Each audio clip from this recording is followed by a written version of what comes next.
ఓం శ్రీ లక్ష్మీనారాయణాయ నమః. మా శ్రీ లక్ష్మీ శ్రీనివాస భక్తి ఆలయం ఛానల్ చూస్తున్న ప్రేక్షకులందరికీ హృదయపూర్వక నమస్కారాలు. ఈరోజు ఈ వీడియోలో మనము విశ్వవాసు నామ సంవత్సర ఆశ్వయుజ మాసంలో బతుకమ్మ పండగని ఏ రోజు జరుపుకోవాలి అనే దాని గురించి తెలుసుకుందాం.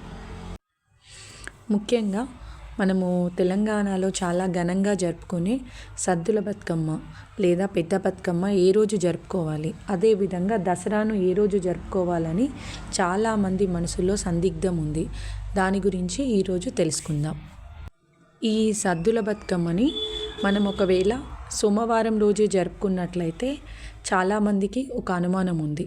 అదేంటంటే 9 రోజులే అవుతుంది, కానీ 9 రాత్రులు అవడం లేదుగా అనే ఒక అనుమానం ఉంది.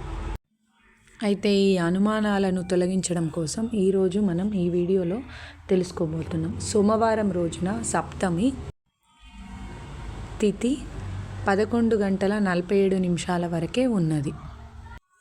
ఆ తర్వాత అష్టమి తిథి వస్తున్నది. మూలా నక్షత్రం ఉండడం వల్ల సరస్వతీదేవిని పూజించడం జరుగుతుంది దేవీ నవరాత్రుల్లో. కాబట్టి దుర్గాష్టమి మనకు సాయంత్రము రావడం వల్ల మనము సోమవారం రోజున బతుకమ్మ పండుగని జరుపుకున్నట్లయితే చాలా శుభకరం. అదేవిధంగా మంగళవారం రోజున మనము ఒకవేళ మంగళవారం జరుపుకున్నట్లయితే గౌరమ్మని తీసుకొని మనం బయటికి వెళ్ళేది ఉంటుంది. కాబట్టి సోమవారం రోజే జరుపుకున్నట్లయితే మనకు అన్ని విధాల శుభకరం.